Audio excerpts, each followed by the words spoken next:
Hello everyone, magandang araw sa inyong lahat. Andito ako ngayon sa aking manukan. Well, mga kaibigan, bakit napakaraming bloodline dito sa manukan namin? May butchers, may gray,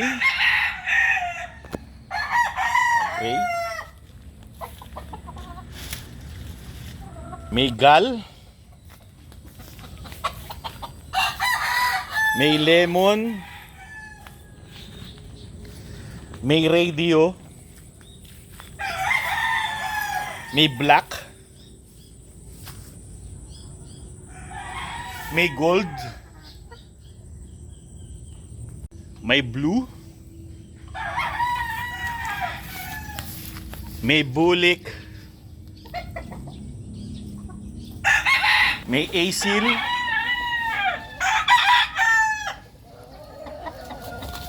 may cobra, may white kelso,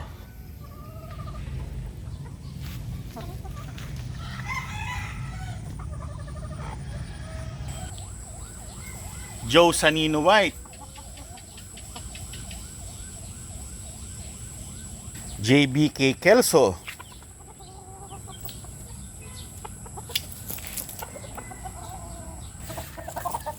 Lemons,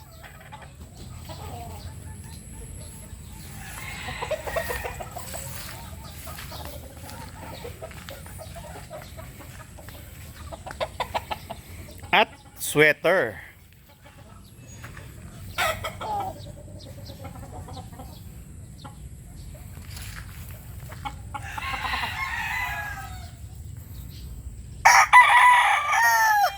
Madami nga naman talagang bloodline, mga kaibigan. Pero hindi ibig sabihin nun akin lahat yan. So well, yan ay korporasyon namin. Yung tito namin na siya yung nagbumibili ng mga materials. Si Aling Mimay meron din sarili niya at meron din ako. Actually, sa akin, dalawang family lang yung aking mga linyada. So sa aking dalawang family ng aking mga manok, ito yung isa. Ayan ang asil yan. Tapos meron silang halong native. Tinatawag ko silang native. Kasi nga dahil sa asil native, ganun sila. Ito yung broodcock na minana ko sa aking mahal na tito.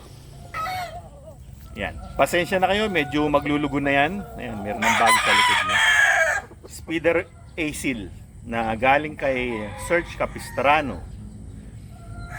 Meron siyang lahing Bobby Balls. Marami akong naging asil na mula kay Sir Serge Capistrano. Pero ito yung pinaka naging broodcock ko. Gusto ko kasi ang style ng galaw nito. Para siyang galaw native ba. So ito naman yung aking inahin. Yan ang aking ginamit na inahin. Ang aking Mitra Blue. O ayan, mukha siya talagang native. Nabili ko naman yan kay Baham Mitra mula sa Parawakan GF. So pareho lang nabili yung mga parents ng aking mga native. So tingnan naman natin yung aking mga native. So ito yung mga native ko. Nakaraang video ata yun. Nakaraang video. Nagkaroon ng ito hindi na makakita. Ayun, ano na, magaling na. Pinainom ko lang ng Petrasin Gold. Magaling na siya. O, di ba nakasaramatan yan? O, ngayon, wala na, okay na. Naglangib-langib na yung mga kagat ng lamok na naging parang wet packs. O, ito, wala naman to eh. Nag-away kasi yan. Ngayon, merong mga sugat-sugat sa mukha. Doon kinagat ng lamok. Ayun. Meron ding talisain na kapatid. Yung pa isa. Yung isa, ito naman. Namagarin yung mukha. Pero gagaling din yan. O yan, ang itsura ng mga native. O ito naman, si Jalan Pulang. Nakaraan di ba video yung binigyan ko siya ng Erceflora Ayun, magaling na siya ulit. Oh. Pulang-pula na yung mukha niya. Oh.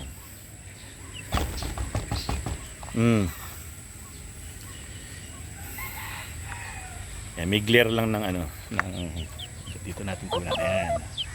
Ayan na siya ngayon. So ano sila? Speeder Asil, cross sila ng Mitra Blue. Kaya yung kulay nila, alanganing kulay. Pero yun naman ang gusto ko, off color talaga. Pag sinabing off color, eto talagang off color to. Hiraw na abuhin. Di ba? Meron silang kapatid na talisain. Yun ang kulay nila, hiraw na abuhin at regular na kulay ng talisain. So, yan ang isa sa mga pamilya ng aking manok. Bali, 2 pamilya. Tignan naman natin yung aking bulik family. So, ito naman yung isa ko pang pamilya ng manok. Umpisahan natin dito sa aking pinakaunang bulik. Siyempre, ayan si Rudy. So, kilala ng mga talagang sumusubaybay. Siyempre, si Rudy, yung kauna-una kong bulik na talagang binili ko pa sa IGF to, kay Sir Jenjen. So, sa kanya galing yung mga bulik ko. Kaya makapal yung damo niya sa nung summer, tuyot na lugar na yan. Ngayon, sawa ka sa damo. So, yan ang pinaka ninuno nila. Pinaka broodcock ko. Tapos, ito naman yung kanyang anak, yung first batch ng kanyang anak. So, minsan ko lang ginamit si Rudy. Ito ngayon ang kanyang anak. Ang natira sa first batch, si 2. Number 2. Kamukha lang din siya ni Rudy. Straight comb, yellow legs, high station, bulik. Pero siya, red bulik. Dahil lang nanay niya, Gilmore Hatch. Pure Gilmore Hatch. Galing kay Sir Rafi Yulo ng Rapapap. So, half bulik ito, half Gilmore Hatch. So, eto yung mga anak. So, alam nyo na yung mga anak nito eh. O, ito yung anak. So, pagkatapos ng mga anak, tignan natin yung nanay. So, ito, 3/4 silang bulik, 1/4 Gilmore. Ang ano nito, number 11. Kada generation nila by 10s, sila 2 o de 1 to 10 sila. Tapos yung second batch 11. O pag nagkaanak to 20, 21. Diba? Ito si 11. O, yan ang itsura niya. Red bulik din siya. Kahawig siya ng tatay niya, lalo-lalo na nung stag yung tatay niya. Ganyan ang itsura. Parehong-pareho sila. Tapos, eto naman yung isang kapatid. Oh, ibang variety lang ng kulay. Pero, magkapatid yan. Eto si 12. Picom siya, picom. Mas light ng kulay ang kanyang pagkabulik. Pero ganun pa rin, magkasing laki sila. Magkasing katawan.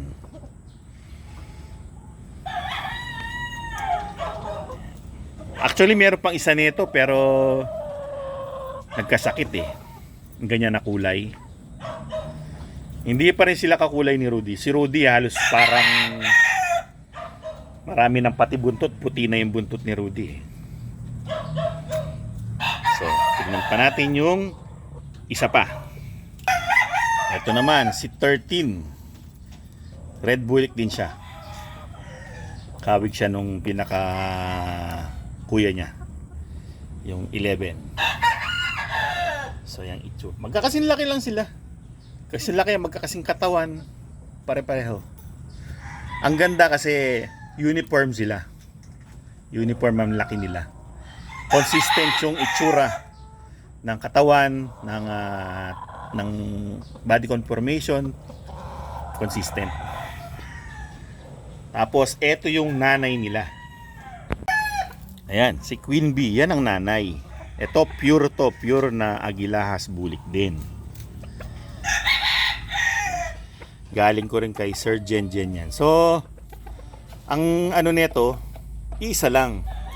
Ang pinaka linya nila, silang dalawa ni Rudy, iisa lang. Pareho silang pure bulik. So yan ang nanay na ginamit ko sa mga 34. Kaya 34 kasi 3/4 sila na bulik.